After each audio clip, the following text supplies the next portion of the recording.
अस्सलाम वालेकुम। Integrated equities limited की तरफ से फ़ातिमा के टेक्निकल एनालिसिस जो हैं वो शेयर करेंगे आप लोगों के साथ।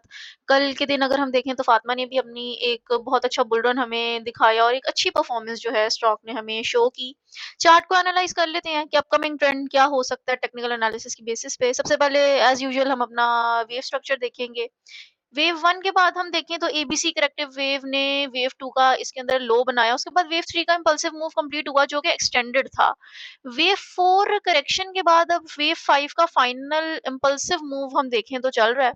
करंट प्राइस वेव 5 के थर्ड सब वेव को जो है के एंड के पास है जहां शॉर्ट टर्म पुल बैक आने के इम्कानात हैं। अगर हम आईसीटी कॉन्सेप्ट को इस पे अप्लाई करें तो हमें बीओबी नजर आती है 118 रुपए से लेके 120 के जोन में एक फ्रेश बुलिश ओबी बना है जो कि सपोर्ट का काम इस वक्त हमारे स्टॉक के लिए कर सकता है। लिक्विडिटी ग्रैप अगर हम देखें तो प्राइस ने रिसेंटली प्रीवियस स्विंग हाई के ऊपर लिक्विडिटी स्वीप की है जो कि प्रॉफिट टेकिंग का सिग्नल हो सकता है। फेयर वैल्यू गैप एफवीजी अगर हम देखें तो हमें 115 से लेके 118 में एक गैप है जो कि रिटेस्ट होने पर बाइंग का मौका दे सकता है।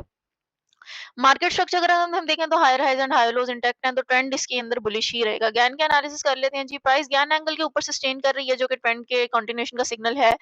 नेक्स्ट ज्ञान रेजिस्टेंस जोन कहाँ पे बन रहा है ये हम लोगों ने देखना है। तो ज्ञान का जो अगर हम नेक्स्ट रेजिस्टेंस जोन देखें जो कि हमारे लिए एक वाइब्रेशनल लेवल का भी काम करेगा वो है 128 रुपीज के आसपास जो कि करंट वैल्यू के अकॉर्डिंग इमीडिएट टारगेट हो सकता है लेकिन इसके चांसेस थोड़े से हमें कम लग रहे हैं। आरएसआई इस वक्त हम देखें तो 8469 पर है जो कि एक्सट्रीम ओवरबॉट जोन में है। तो इस लेवल से शॉर्ट टर्म में करेक्शन का रिस्क जो है वो बढ़ जाता है लेकिन मेजर ट्रेंड अगर हम स्टॉक का देखें तो अभी भी बुलिश ही है। वेव 5 के अंदर ओवरबॉट आरएसआई नॉर्मल है लेकिन री एंट्री के लिए पुल बैक का वेट करना बेटर होता है। वॉल्यूम एनालिसिस करें तो रीसेंट बुलिश कैंडल्स के साथ हमें स्ट्रॉन्ग वॉल्यूम नजर आया जो बायर्स की स्ट्रेंथ कंफर्म करता है लेकिन पीक वॉल्यूम के बाद अगर वॉल्यूम कम होता है तो वो भी एक short term pull back expected होता है स्टॉक के अंदर।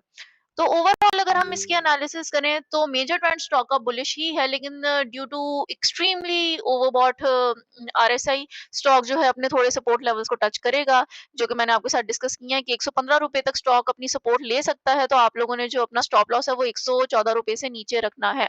वाइब्रेशनल लेवल जो है हमारा वो इस वक्त 128 के पास बनता है जो कि हमारा पहला टारगेट भी होगा।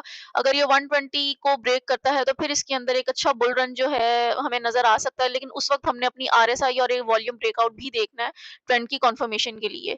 128 ब्रेक होता है तो फिर नेक्स्ट टारगेट 132 और एक्सटेंडेड टारगेट जो है वो 136 के लेवल तक हमें स्टॉक का एक बुल रन जो है वो नजर आ रहा है। तो इस वक्त प्रॉफिट बुकिंग के चांसेस हैं लेकिन स्टॉक के अंदर इस लेवल पे आप लोगों ने एंटर नहीं होना। स्टॉक का थोड़ा सा पुल बैक का आपने वेट करना है। स्टॉक अपने सपोर्ट लेवल्स को टच करे उसके बाद स्टॉक के अंदर एंटर हो और प्रॉफिट बुकिंग की तरफ जाएं।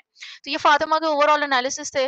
टेक्निकल ओवरव्यू आप लोगों के साथ शेयर किया गया। वीडियो पसंद आए तो वीडियो को लाइक कर दे, चैनल को सब्सक्राइब कर दे, कमेंट सेक्शन में फीडबैक जरूर दे दिया करें। और अगेन हमारी तरफ से किसी भी किस्म की बाइंग या सेलिंग कॉल नहीं है। किसी भी स्टॉक में अपने ट्रेड को एग्जीक्यूट करने से पहले अपने टेक्निकल एंड फंडामेंटल एनालिसिस जरूर करें। अगर आप हमारी ब्रोकरेज के साथ काम करना चाहते हैं तो डिस्क्रिप्शन में मौजूद कॉन्टैक्ट डिटेल्स के ऊपर आप हमसे राब्ता कर सकते हैं। और हमारे व्हाट्सएप चैनल को ज़रूर फॉलो कर दें। वहाँ पे हम during market time different stocks के टेक्निकल ओवरव्यूज़ जो हैं वो अपने फॉलोअर्स के साथ शेयर करते हैं।